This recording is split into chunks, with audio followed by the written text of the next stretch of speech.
ज्ञानोबा माऊली तुकाराम ज्ञानोबा माऊली तुकाराम ज्ञानोबा ज्ञानोबा ज्ञानोबा ज्ञानोबा ज्ञानोबा ज्ञानोबा ज्ञानोबा तुकाराम तुकाराम ज्ञानोबा माऊली तुकाराम ज्ञानोबा माऊली तुकाराम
त्यांना पळायची चला चला पटकन पटकन टाळून नाही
द्वारेच्या खोला कानारे काना बोलले वाजवितो काना कशी जाओ मी वृंदावना वृंदावना बोलले वाजवितो काना कशी जाऊ मी वृंदावना मुरली वाजवी पळा पळा कशी जा पळा नाद नाद पळा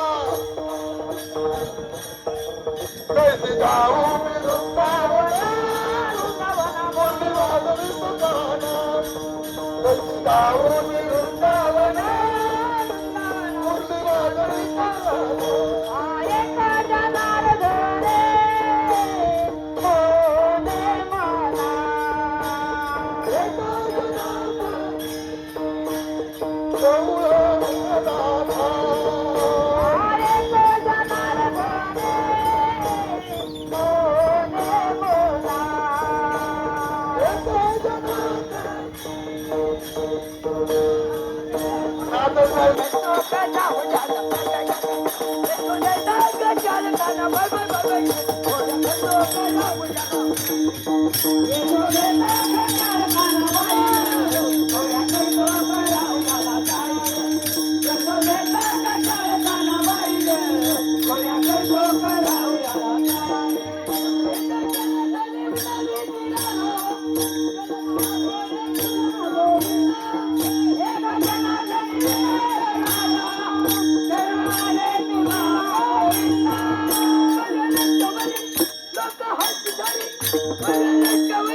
आला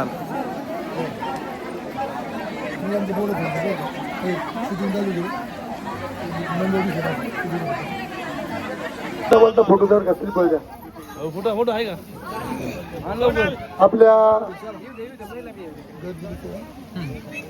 आपल्या दिंडी सोहळ्याचे अन्नदाते आजचे नाश्ता अगदी मन भरून असं आपलं मन प्रसन्न होईल.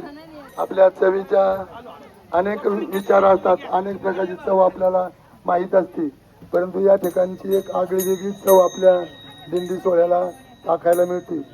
असे आमचे हरिभक्तीपरायण डॉक्टर लक्ष्मण नबडे आणि त्यांचा सर्व परिवार यांच्या वतीने जवळजवळ 10 वर्ष झाले असेल तुमच्याकडे दिंडी थांबती आणि या दिंडीच्या वतीने अगदी आपल्या दिंडी सोहळ्याचं कौतुक करतात.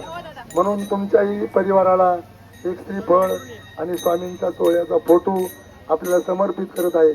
अनेक प्रकारचे दिंडी सोहळे असतात, परंतु परिसरातून आमच्या 40 दिंड्या जातात, 40, 42, 45 असतील, परंतु आनंदाश्रम स्वामींचा दिंडी सोहळा सुरेगाव मध्ये स्वामी असताना या दिंडी सोहळ्याची सुरुवात झालेली आहे. स्वामी असतानाच जवळजवळ 25 वर्ष 23 वर्ष सोहळा चाललाय. नंतर आता परत 22-23 झाले, म्हणजे आता अनेक प्रकारची परंपरा या सोहळ्याने जतन केलेली आहे. आणि ही परंपरा या परिवाराने अन्नदानाच्या माध्यमातून चालवलेली आहे. सकाळी चहा नाश्ता खोमणे परिवार, कळमकर परिवार आणि नंतर जाधव परिवार आणि आता मोठा नाश्ता दुसरा टाईम या ठिकाणी लबडे परिवाराच्या वतीने होत आहे. की असाच नाश्ता आपल्या दिंडी सोहळ्याला ते करणार आहोत, परंतु आपण शिस्तीचं पालन करावं आता दिंडी सोहळ्याला विनंती करतो. आणि आता तेथेच असा नाश्ता करावा. रामकृष्ण हरी.